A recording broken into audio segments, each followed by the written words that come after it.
Ricky, welcome to our podcast. Yeah, thanks, Keith. Yeah, this is the first one we're doing. We're going to have a lot of fun with it. Last time we talked about storytelling and the power of storytelling inside of the business, how we weave that in and how powerful it's been on your journey here at Altaworx, but also throughout your career. And today we're going to talk about some stories that incorporate the power of the word no and why it's important for both to give it, but also to receive it Yep. and what to do with those things. So, for our home audience, everybody watching, I'm Keith Singler. I'm the president of Altaworx. And this is Ricky Rich. You want to introduce yourself? Yeah, I'm Rickie, the Yeah. founder and CEO of Altaworx.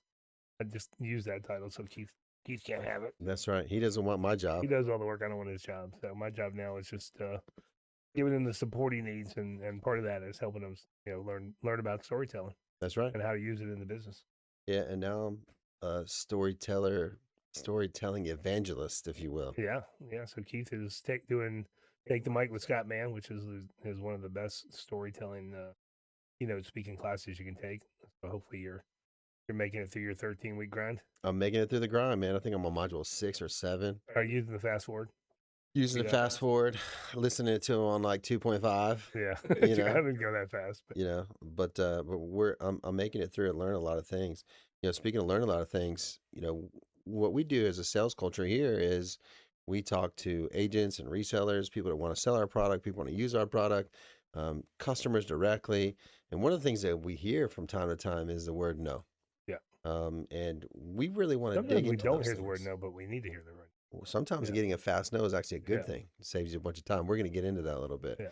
Tell me a little bit about the power of no and what you've learned about that throughout your career, specifically with selling. Yeah, well, so I think really, so what most people miss out on selling is when you get to the end of a sales process, the customer's decided you're the right person, right? And a lot of times using no is what you do when you negotiate at the end, because most people try to negotiate at the beginning. They get a lot of no's that way because they turn themselves into a commodity. They talk about price. But really, what you should be angling for as a salesperson or a company is that you want to, at the end of that conversation you have with your customer, you've made a connection, right? You've listened to what it is that their pain is or what they're trying to accomplish. And then you get in a situation where you're talking about price. And a lot of times you'll get a customer that gives you some unreasonable expectation around the cost, right? And the cost really is not the solution. Cost is just negotiation. A lot of times you just have to say, no, I can't do that. And so that becomes one of those things where you just say no and you stop, and then the customer will come back to you and go, okay, I was just kidding, right? So you see that a lot when you're, especially in the reseller business. I think we're seeing that more and more. But really, as a seller, you're trying to get to know, right? You're either trying to close the deal or get somebody to say no so you can move on to something else, because you only have 40 hours a week. So if you don't look at yourself as as a seller, if you don't look at yourself as a business, say, I've got 40 hours a week of my time that I can sell and dedicate to this product, making this product, which is closing business. No is the word that's going to help you use your time the best. Either you saying no to the customer by saying, hey, I can't help you. Man, I love talking to you. And if things change, call me.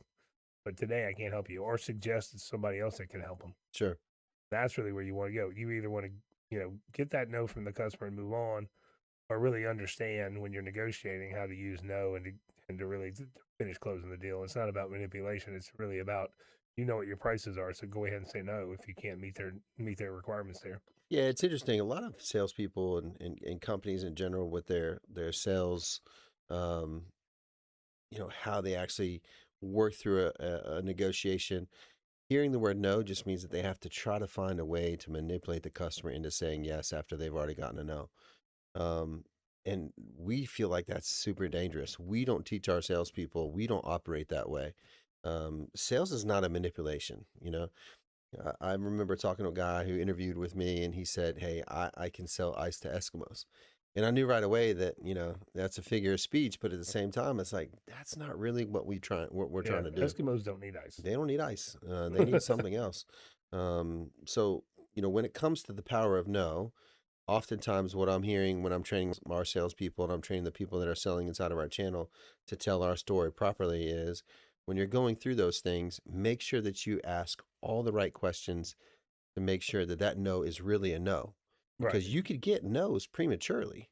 right? You can get a no from somebody because either A, they don't understand all the solution that you're going to provide them, or B, you don't understanding enough and you pitch something to them that's not going to work. So if you run through and use Axiom properly and you're going through that and you're asking them all the things that you need to understand, what's your timeline, decision makers, what do you like about the current solution? What don't you like about it? What's your price point? Those types of things. How this solution is going to affect the business. If you don't have an understanding of those things, you may hear no at the wrong time or in regards to something that you just don't know and understand. So when they react to it, they'll say no. So it's really important if you feel like you've asked all the right questions and you understand the playing field 100% and they still say no. Sometimes that's a good thing, right? It is because, well, there's two times that happens. It's like if you look at most salespeople, they're trained, and most companies too. I don't know why they do this, but the first engagement with the customer is a PowerPoint presentation about themselves. And that's when you're going to get a no pretty quick. Because for me, if you start that stuff, I'm like a bear in a trap, man. I'm trying to chew my arm off to get out of that room. Because, I'm never going to listen to another thing you say. Because, like I said, if that's all you want to do is tell me about yourself, then I have no need for whatever it is you're going to sell, and I'm not going to listen to you. And I think most people are like that. They don't want it. They don't want you coming in and preaching at you. And that's really the way they teach. I mean, like even, we used to sell phone systems for one of the largest copier companies in the world. And the first time we had a really huge deal at a college in South Georgia, and those guys came in there for the presentation and spent an hour telling the customer about themselves and never talked about the solution. So I think a lot of times a salesperson will get a no pretty quick from that, right? Or they'll never get a call back because they didn't ask a single question. They didn't try to understand the business. They didn't try to connect to the customer. Because really, the right way to do is you sit down and make a connection. Like we talked about earlier, you have those jerseys behind your desk, and there's three of them. They're, represent your dad and your granddad, right? Well, every time I see somebody on a call with that, they'll ask you a question about the jersey. Mm-hmm. Now, whether it's intentional or not, they're making a connection with you between those jerseys. So you as the customer or you as the seller, either way, you're making a connection with that customer. Now, all of a sudden, you're getting closer to the point where they're willing to give you the information you need to get to the end of the process. So what will happen in that case is you've made a connection. Now they're more willing to talk to you. You're not telling them about everything you know. You're not showing them your catalog and saying, I hope you see something in here you want to buy. So you're going through that whole process, and hopefully at the end of that, you've avoided the no and you got a yes. But the ways what's going to happen is if, say, you connected with somebody, you asked great questions, you gathered tons of information, they still said no, you're going to wait a minute. Maybe I didn't gather all the information I thought I needed. So, because really what you should do at the end of the process, say, have I given you all the information you need to prove that we're the right partner to solve your problem, right? Right. And if they say no, then you go, well, what else do I need to tell you? Because sometimes you'll get that. Right. But if you get a no and you think you have everything, then you maybe stop for a second and reflect and say, did I get all the information? Let's dig into why he told me no. Because it hopefully won't be about price. It may be, but that should be something that you cover in your questions. It's like, what's the budget, right? Not what do you want to pay, how much you're willing to spend, but what's your budget for this project? And they may say, well, I only got $1,000 and your $2,000 product. Then you're going to say no at that point. So that really is building the rapport first, so the customer wants to talk to you, right? Without you going and telling them everything about yourself, is because most of what you have to tell a customer they don't care about. Mm-hmm. They only care about their stuff. Yeah. A few years ago, I was working for a manufacturing company, and we were trying to figure out what new ERP system to move to. We had outgrown our current ERP system. So we hired a consultant. What is an ERP system? Yeah, what's an ERP system? Well, it's really a way for you to run your entire business, everything from soup to nuts. So we went and we found a consultant that went and graded out all the ERP companies, Oracle, SAP, Infor, you name it. And we chose two, and we brought both teams in. And the first one built a relationship with us as individuals. The team loved them. There was a lot of rapport there, right? We can tell this person cared. They want to know about our business. They went on a tour of our facility and they said, tell me everything about your business. They wrote copious notes. They didn't do a presentation the first day at all. That was a good word. Right? You like that? It's good nomenclature. Nomenclature. Right? So then they did a presentation that incorporated everything that they had learned into our business and how they could help us. The next one came in and spent an hour and a half talking about their business first before we even did it. Which one did you pick? We picked the person The that one you had actually rapport with, right? had a rapport with us. Yeah. Yeah, and they were probably at first they were third on the list, and they quickly climbed to number one But I bet because you they guys were, demonstrated a well, too, when rapport. that guy asked you a question, since you had rapport with him, you guys were willing to share pretty Absolutely. much anything he asked, right? So he could understand your business because you wanted him to, Right. because you connected with the guy.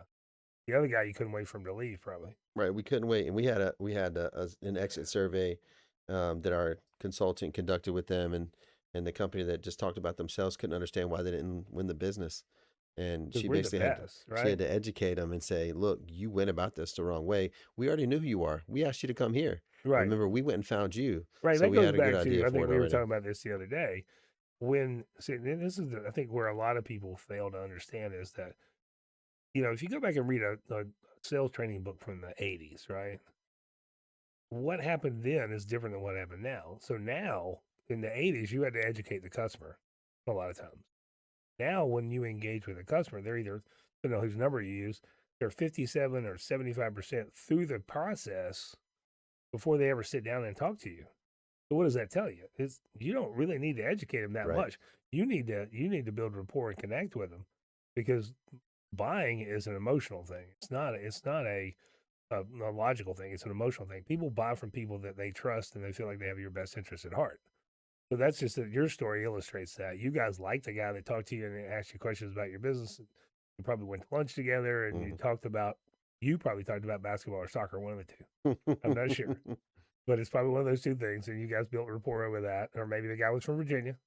Could have been from Virginia, built rapport over that. But that makes that part of the process so much better, is that he took the time to connect like that. It is, and one of the no's. There's another story that we have where we actually told a customer no because we needed to go through that education process for them. We had a company in South Florida that called us and basically said, "Hey, we want 500 unlimited plans, and we want you to sell us that unlimited plan cheaper than our current carrier because we need to save some money on this. We're spending too much money."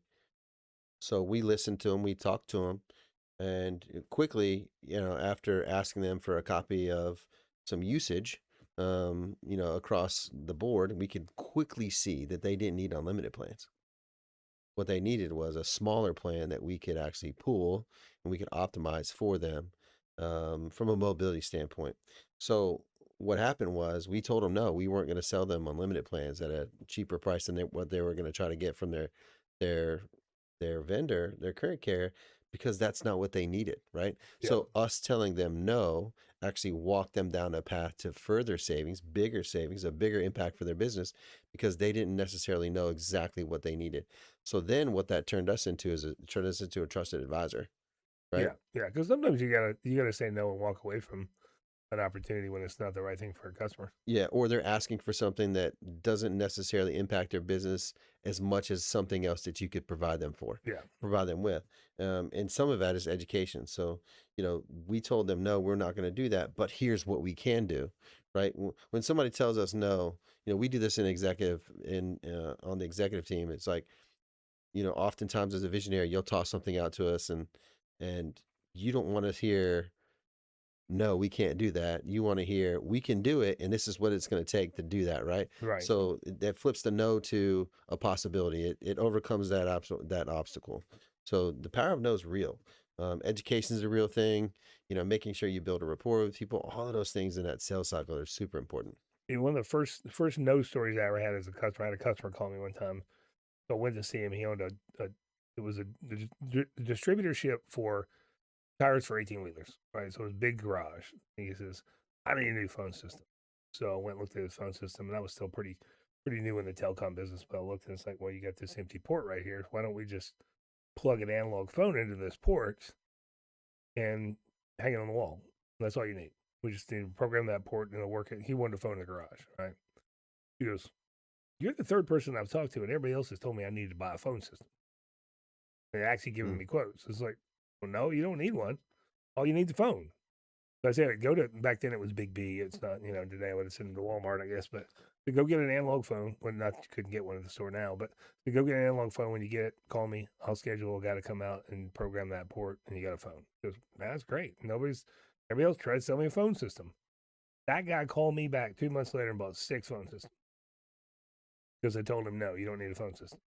So I mean, that's another way to use no, right? In that situation, just like you're talking about your story, the customer's like, no, you don't need unlimited plans. Here's what you do need, Yeah. right? It's then they trust you. And there was no when he called me back, he wasn't shopping. He said, I need to buy 6 phone systems. Come tell me what you need. Tell me what I need to do. Yeah. And it was like that was one of the biggest sales I had that first year. I was in telecom sales. I'll tell you about one of the biggest sales that I had. We were talking to a large mid-market enterprise level company. They had, tons of locations, hundreds of locations. And we went through this entire sales cycle with these guys to sell them multiple products at multiple locations. And we went back to our vendor and were able to secure really good pricing. We took a little bit less margin because we wanted to get into the business. We wanted to build a relationship with those guys. We checked all their boxes. We went through the whole thing. They had about 10 different requirements. We spot on every single one of them. We offered white glove install. We did a bunch of things that a lot of the other competitors that were in the game, which we knew who they were, weren't willing to do. So when we presented, we got a no back. We got a no. And for me, I was a little surprised. And I sat there and I thought about it and I went back through the presentation. And I went back through the solution that we offer them, and I was like, there's no way that we lost this based on merit. There's no way that we lost it on anything from price to the solution to the quality of the product that we were selling to the white glove service. There's no way that we lost this on any of those things. I don't know why we lost it. So I called up the CIO of the company and I said, tell me why we lost it. Let me learn from this. I obviously missed the mark on something. I'd love to learn why we didn't sign the deal. And his response to me was, well, we don't have an MSA with you guys, and Yeah. we need something pretty quickly here. We need to get this thing rolling like next month. And unfortunately, these big carrier MSAs go through legal and they sit there for months, right? Legal, revenue prevention, right? Right. So he said, if we had that, you guys would have won. And I said, well, we do have that.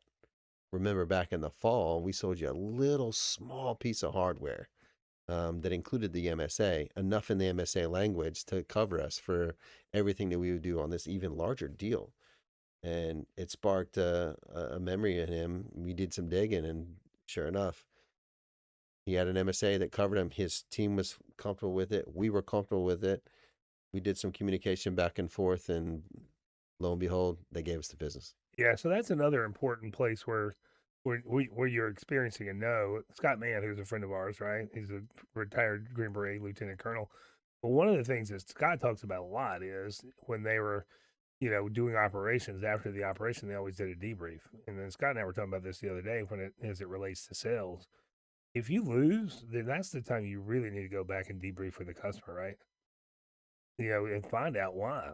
Why did I lose this business? For one, maybe, you can, if you think you had all the right information, you had the right solution, that's the time where you can really educate yourself around maybe there's something I missed. Right. Because there's nothing worse. I can remember this early on in my sales career where I would lose a deal to a customer and the customer says, well, I'd have bought from you, except you didn't do this. And you go, crap, I did do that.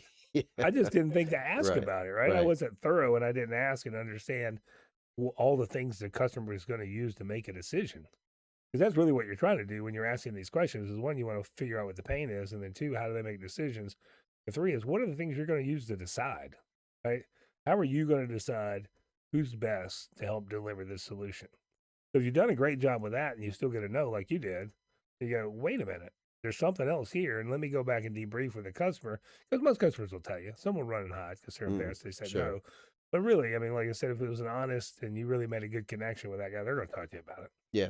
And I can't remember who it was. It's somebody in sports, some sports figure used to say, I never lose. I either win or I learn. Yeah, right. With that one, I genuinely wanted to learn. Yeah, and I think that if people would make that a habit instead of just going, I lost, and then move on, they'll go find out why they lost. Then the next time they probably won't make that same mistake. Yeah, there's great knowledge in understanding what it is that causes somebody to say no. So say we lost on price. It would be great for somebody to say, hey, look, you guys were 10% higher.